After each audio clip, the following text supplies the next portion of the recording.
Welcome to the Heartful Parent Podcast. I'm your host, Christy Keating.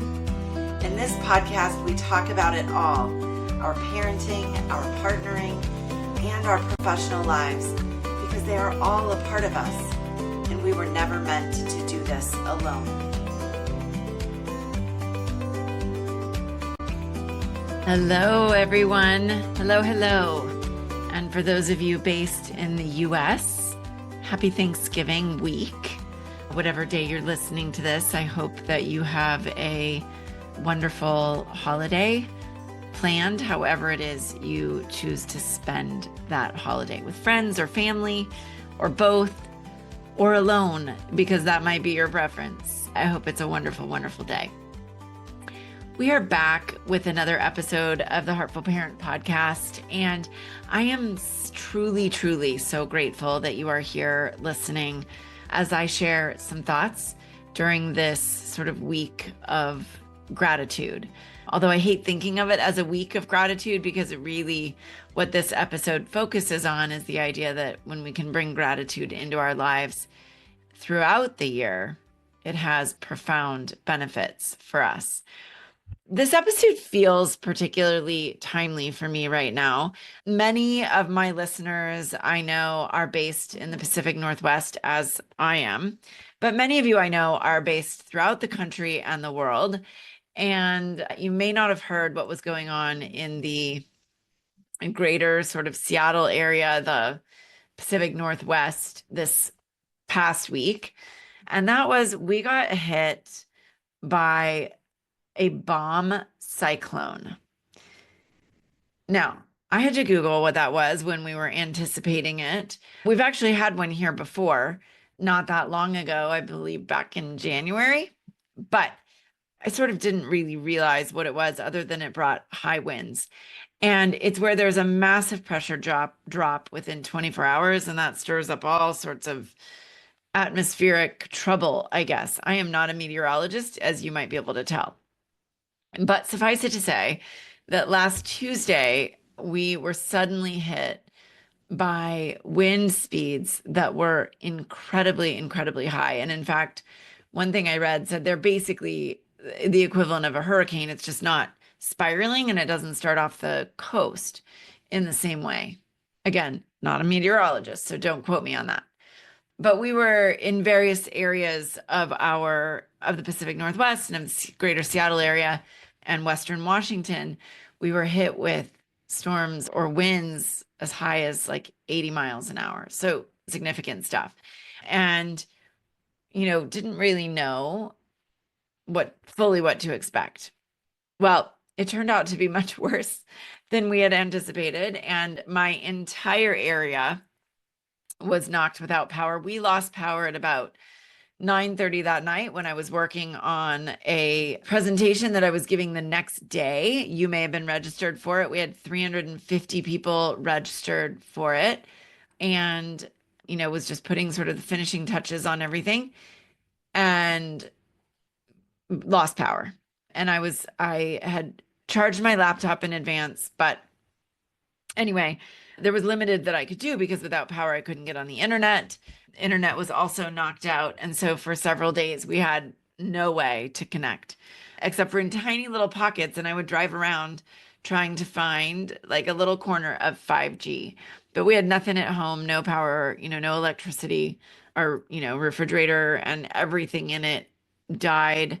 We did have warm water. That was one thing that was great, but no internet, no electricity, no fridge. It made things real interesting. And with the number of trees and the number of power lines down and no traffic lights, like it was very difficult to get anywhere.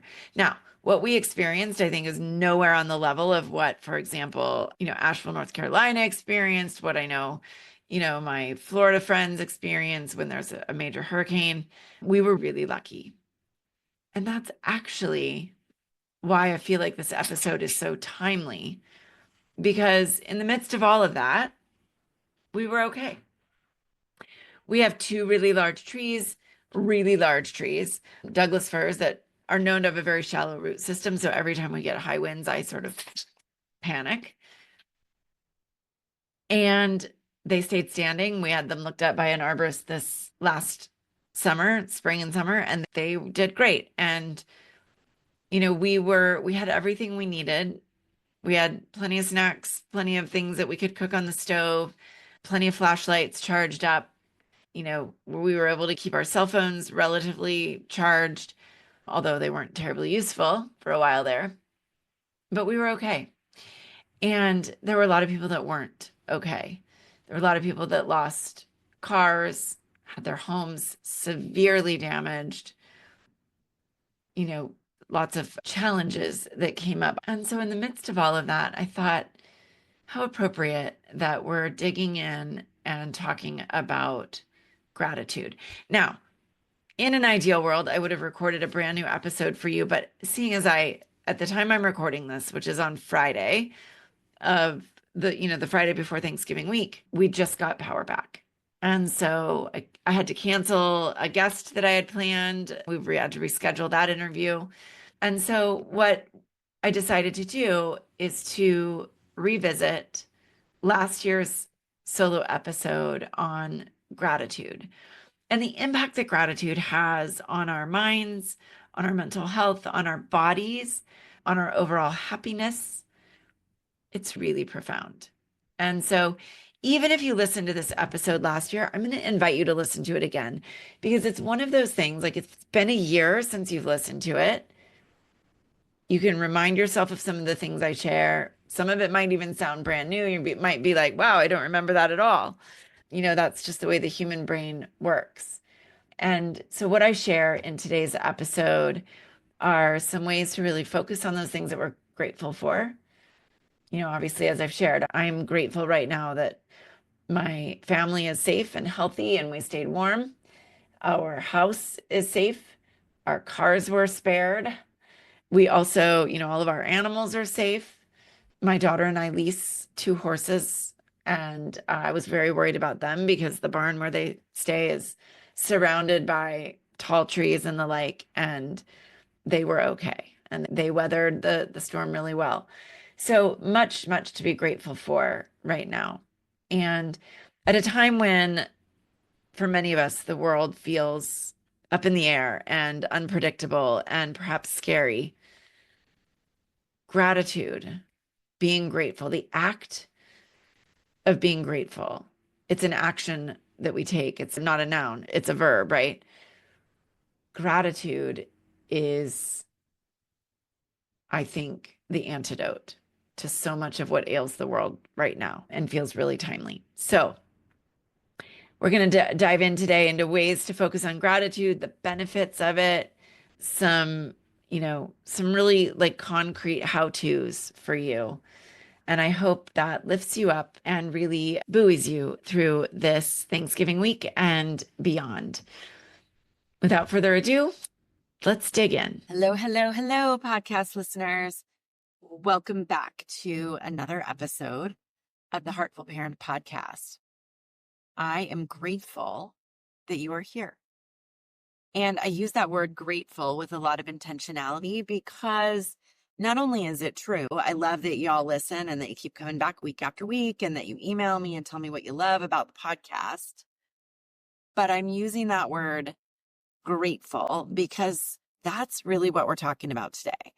Gratitude, health, and happiness. Now, why? Well, if you are based in the U.S., it may seem fairly obvious why we're talking about those things this week.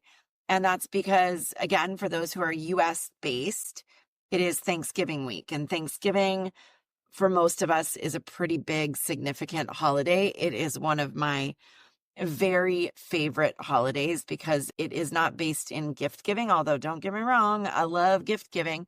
But it's based in this idea of gratitude. And that's really the approach that my family has always taken with this, is really pausing and recognizing what we're grateful for and sharing that gratitude with the people that we love. So I know many of you also take a similar approach and love, this day, this celebration.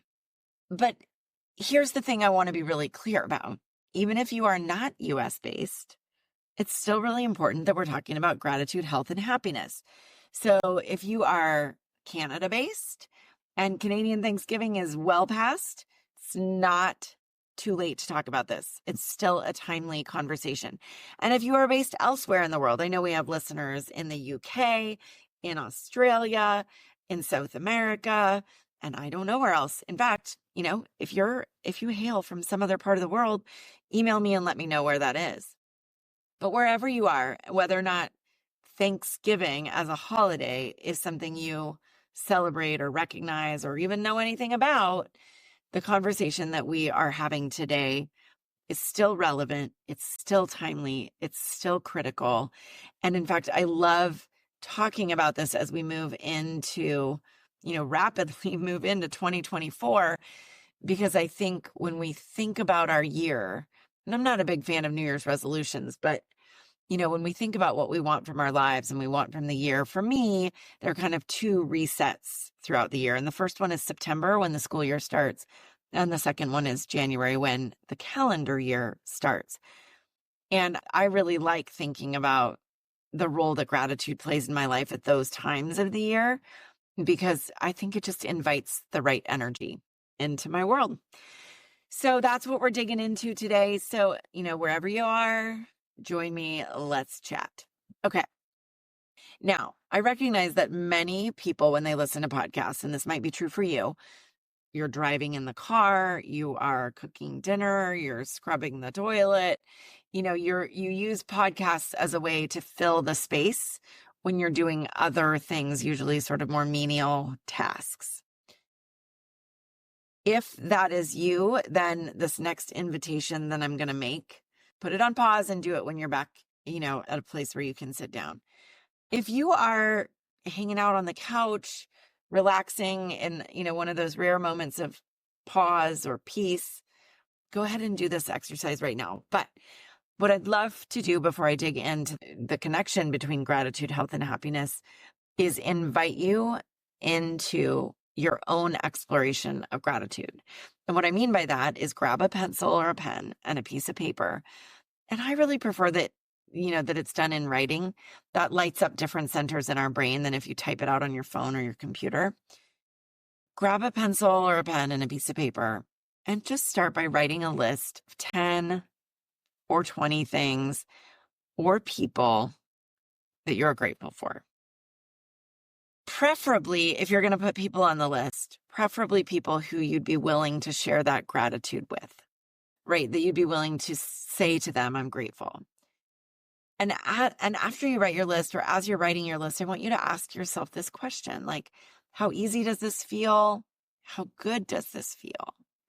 Right? Even if you have crappy stuff going on in your life right now, or hard stuff or challenging stuff, or you're, experiencing grief or loss, or the holidays are challenging for a variety of reasons, I still want you to do this exercise and ask yourself as you go through, what does it feel like for just a few minutes to sit in that gratitude? And then the sort of extra challenges, if you wrote people down, what would it feel like? Or would you be willing to reach out to those people and share with them what you wrote or why you're grateful for them, right? To sort of boost them up a little bit. Okay. With that invitation at the forefront, I want to dig into sort of what gratitude is.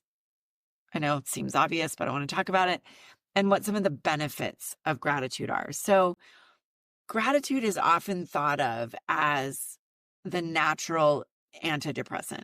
Cicero, way back when, called gratitude the mother of all human feelings.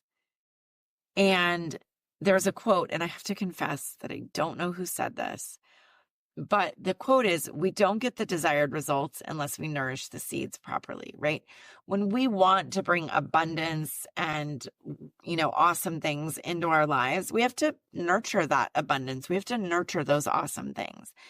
And the way that we do that is with gratitude. I also think it's true in the space of parenting, not just in our lives in general, but specifically with parenting, that if we want to nurture abundance in the space of parenting and bring awesomeness into our lives as parents, we have to nurture gratitude. Gratitude for our situation, gratitude for our children. And we're going to talk more about this as we go, and just kind of this general perspective on the world that comes from a place of gratitude. So why? Why do we want to do that? Well, I'm going to share the research because you've heard me say it before. I love research-backed, science-based information. And here's what we know. There are psychological benefits to gratitude, physical benefits to gratitude, and social benefits to gratitude. All right, so what are the psychological benefits? Well, gratitude enhances positive emotions and thoughts for all of us, right? My guess is that if you've gone ahead and done that exercise that I invited you to do, at least for 30 seconds or a minute or 5 minutes or however long it took you to make your list, you were probably feeling pretty positive or more positive than you had in the minutes preceding. It helps us be more aware and awake to what's going on around us. I think when we start to recognize things that we're grateful for, it's what I like to call an upward spiral. We see something we're grateful for, it helps make it easier to see things that we're grateful for. And when we see something that we're grateful for, then again, now we're like, oh, now there's more things that I'm grateful for. It kind of puts us in an upward spiral of positive emotion. And it increases our self-satisfaction and our moods, right? And it enhances those moods. When we come at the world from a place of gratitude and abundance rather than a place of scarcity and awfulness, we feel better. I mean, that should be fairly obvious, right? I'm going to actually skip the physical piece for just a minute because I want to talk about the social piece. And then we're going to dive into some research that really blew my mind when I first learned of this over 3 years ago. But the social benefits, when we are grateful, when we approach our children, our partners, our friends, our colleagues from a place of gratitude, we tend to engage with better communication and increased empathy. And when we have better communication and increased empathy, that naturally makes stronger personal relationships or professional relationships, right? There's communication and empathy build connection, and connection builds stronger relationships. You have heard me talk about connection time and time again. And when we do that, means that within a group of people, again, whether it's your family or a professional group, it just makes people more joyful, more likable. We see in workplaces that where gratitude is the foundation or the scaffolding on which that team is built, that team members get more involved. They feel more engaged. They feel more valued. It results in better romantic partnering. When we cultivate what Dr. John Gottman calls a culture of appreciation, when we work hard to cultivate that in our families, everything thrives, right? My husband and I have been very intentional about that. And so I say thank you to him all the time, even for things that, yes, he should be doing anyway. And he says thank you to me all the time for things that, yes, I should be doing anyway. But that gratitude and knowing that somebody appreciates or notices that I'm showing up and doing, things, looking out for our family, that gratitude feels really good when it's directed towards me. And I can see that it builds connection with my husband when I direct it towards him. We also know that expressions and feelings of gratitude lead to perceived social support and likability, right? We see ourselves as having supports around us and being more likable. And that leads to improved group dynamics, to community, and all of that, everything I've just mentioned, feeds and fuels stronger interpersonal connections. Okay. This all is fairly obvious, but it's also based on research, which I love. Now, I promised you that I was going to share that third benefit, the physical benefits, with you, but I want to give you some foundational information first and talk about what we call our D.O.S.E chemicals or D.O.S.E hormones. And these are chemicals, hormones, probably not getting the right medical term there, but things that are released in our body on a regular basis. And we want to actually make sure that we're getting an adequate dose of them on a daily basis. But they're not called D.O.S.E chemicals because we want to get a dose of them every day. They're called D.O.S.E chemicals because that's actually an acronym. So what does it stand for? Well, the D in dose stands for dopamine. The O stands for oxytocin. The S stands for serotonin. And the E stands for endorphins. So I want to talk about each of those independently and how we boost them, how we get our daily dose of D.O.S.E. So dopamine is released into our bodies when we are well rested, when we listen to music, when we meditate, when we spend time out in the sun, when we get exercise and move our bodies, and also when we feel like we've accomplished something during the day. So I am a perpetual, habitual list maker and lover. And I don't know if anybody can relate, but I will actually add things to a list that I've already done just so I can get the pleasure of crossing it off the list. That is dopamine at work, right? That feeling of accomplishment. I'm getting a little hit of dopamine, every time I cross something off my list and when I feel accomplished, right? So that's the D of dose, dopamine. Oxytocin is released when we connect with others, physically and or emotionally.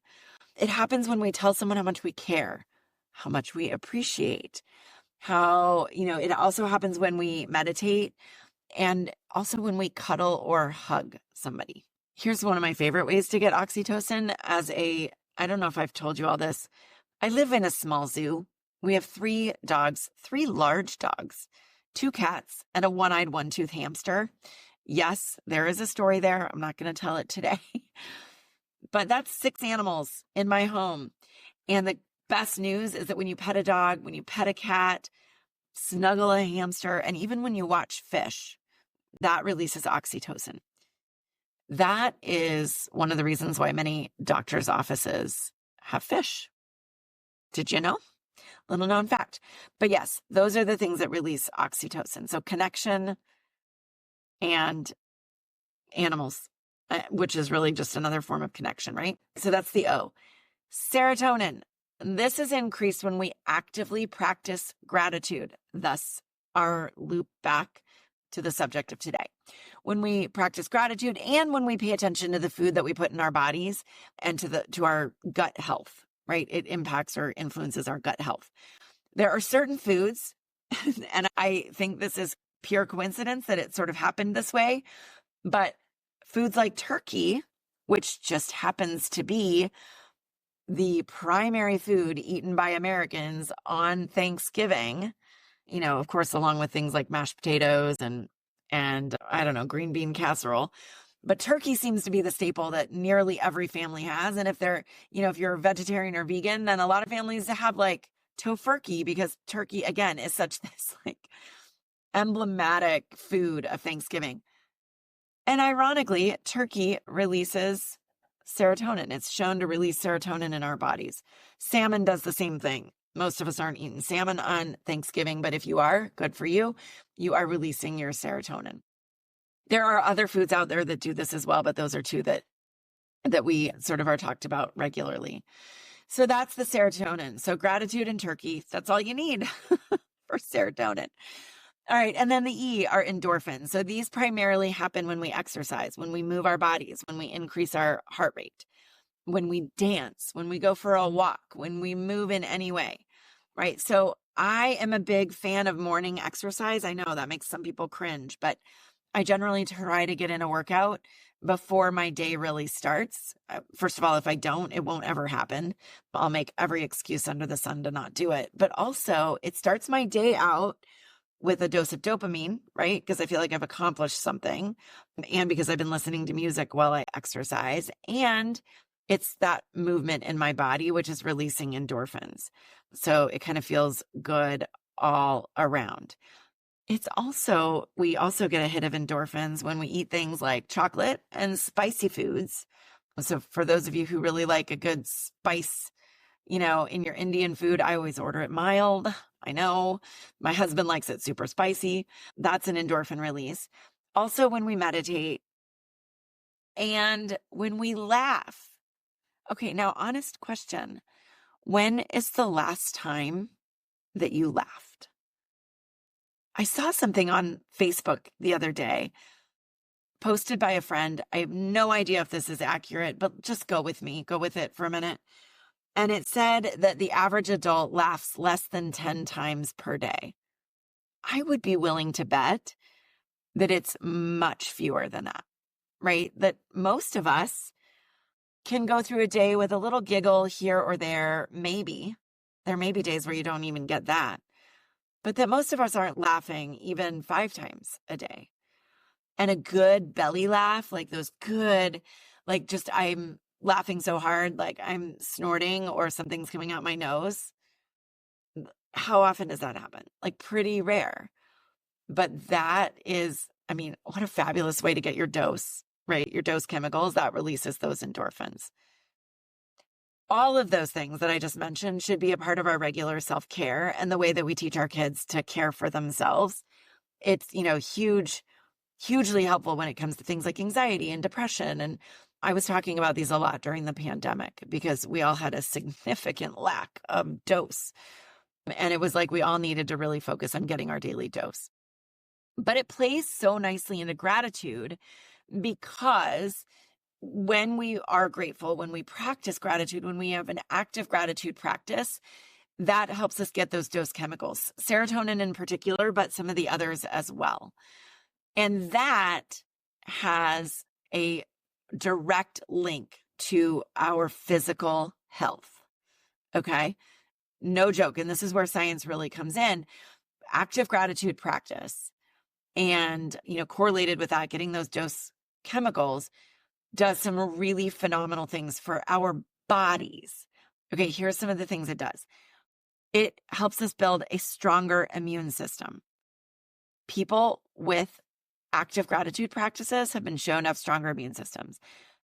It has been shown in at least 16% of patients that they've felt like they had fewer body aches and pains, right? So they actually use gratitude in pain management. And yeah, 16% isn't like enormous, but it is certainly statistically significant.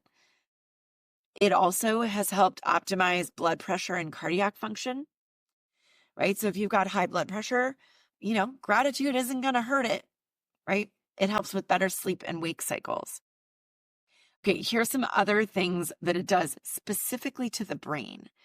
It actually results in a higher volume of gray matter in the right inferior temporal gyrus. Now, if you're a doctor or a medical professional, please feel free to hit me up on email and tell me what the right inferior temporal gyrus really is or does. I don't know. I'm not a doctor.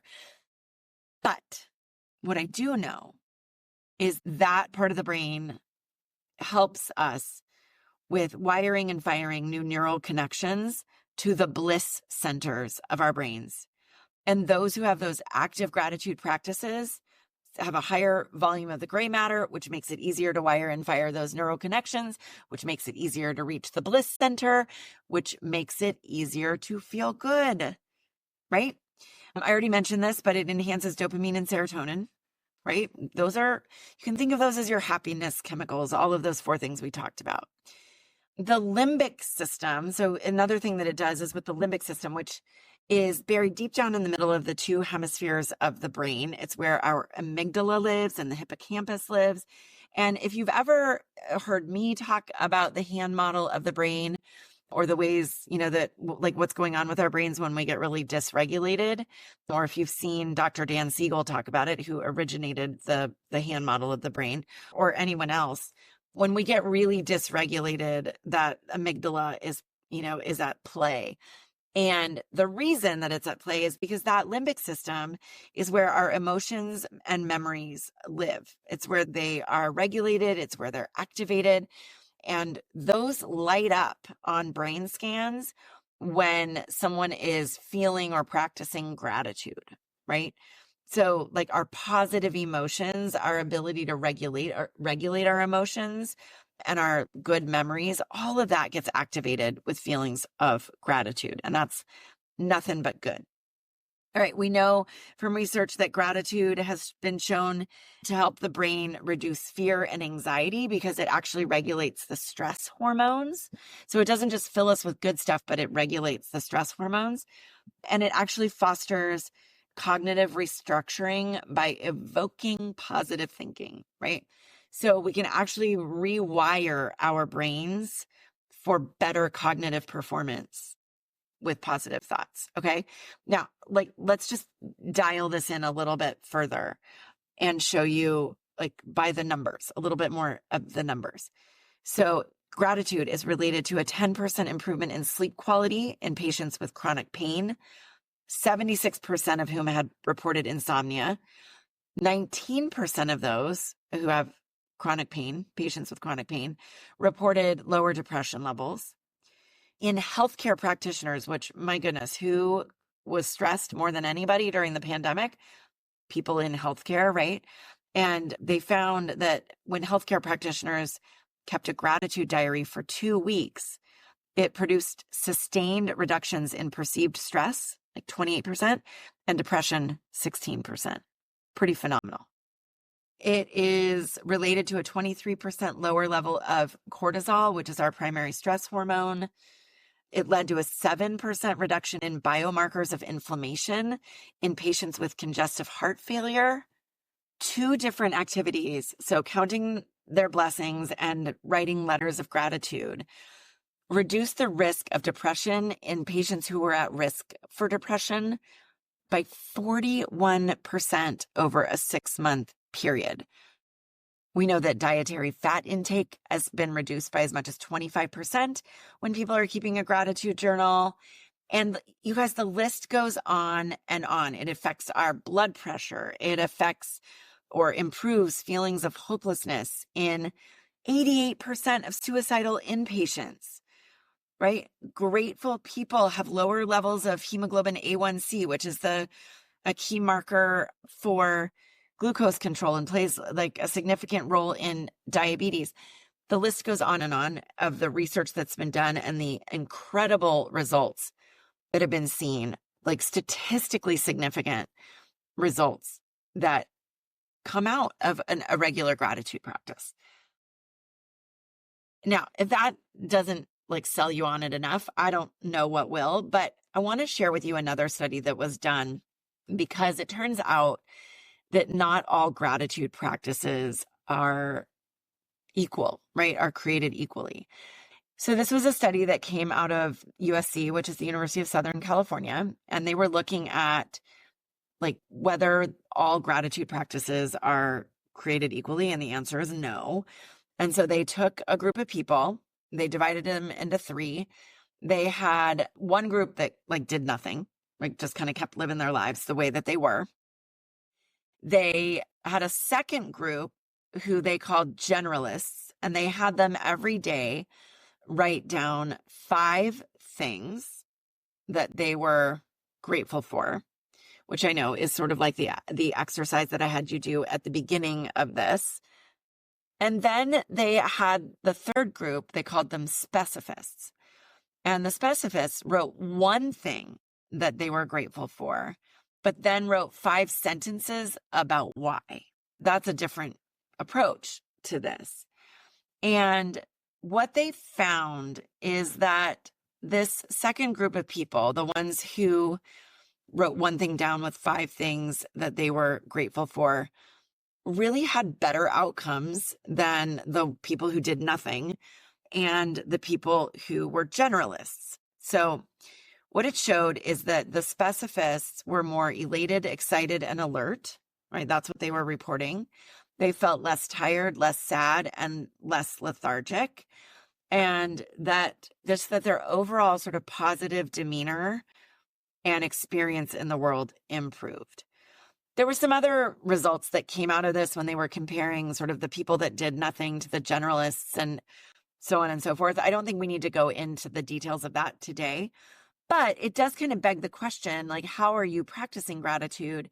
And although I love the exercise of writing down just an exhaustive list of things that you're grateful for, or even a list of 10 things like I invited you to do at the beginning of this podcast, it might be interesting, and this is actually something that I do and I have done for the last 3+ years, is every day write down one thing that you're grateful for, but then explain why. Write down why.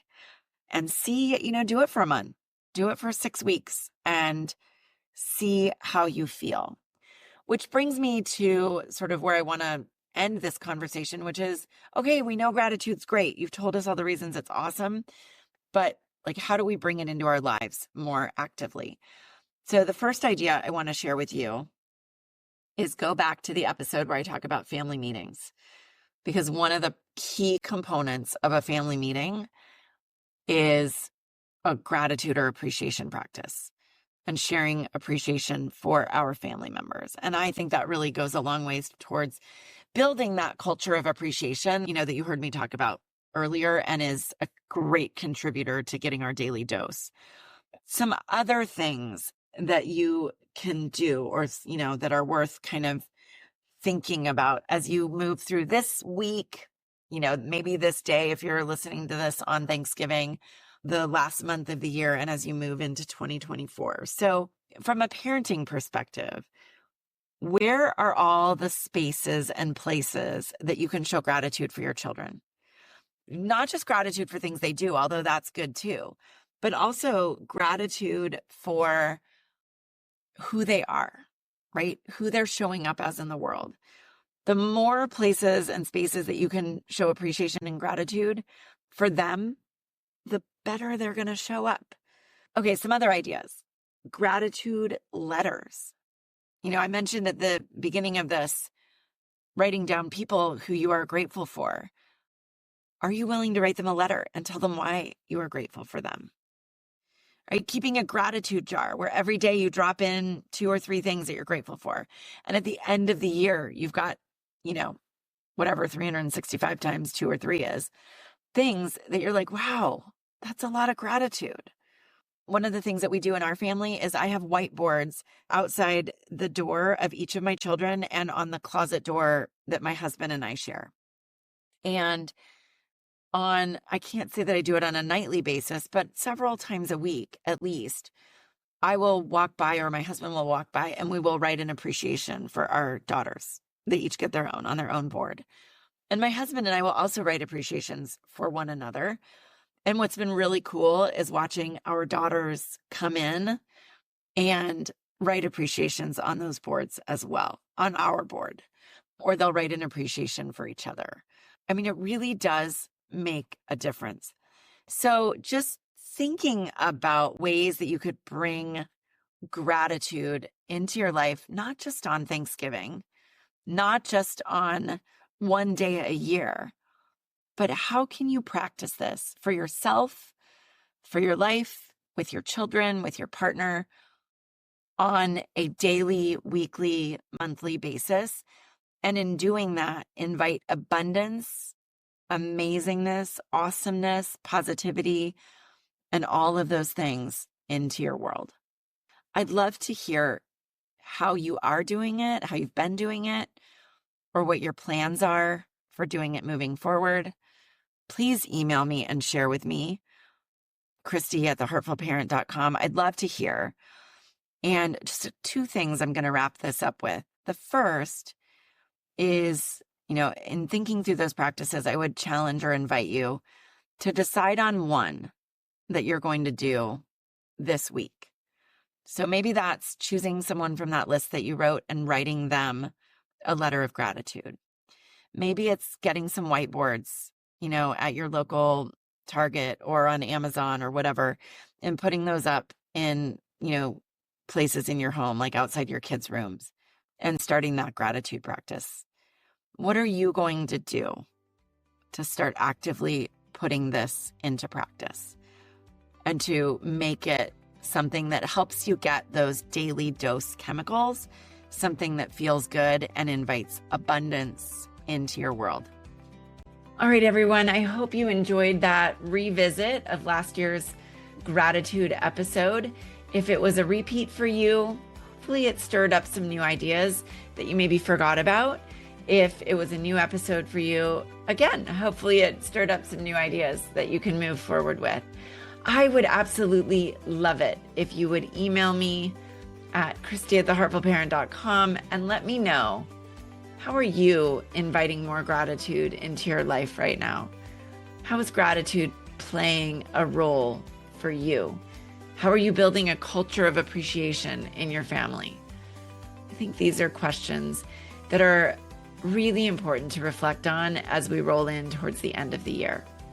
And so on that note, I want to reiterate that I am grateful not just for my family and that we are all safe, healthy, and happy as we move into this season, but that I'm also incredibly grateful for you, for tuning in with me week after week and sharing this space as we dig into all things heartful parenting, heartful partnering, really just heartful peopling.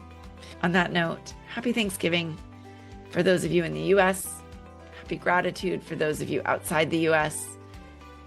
I'll see you next week.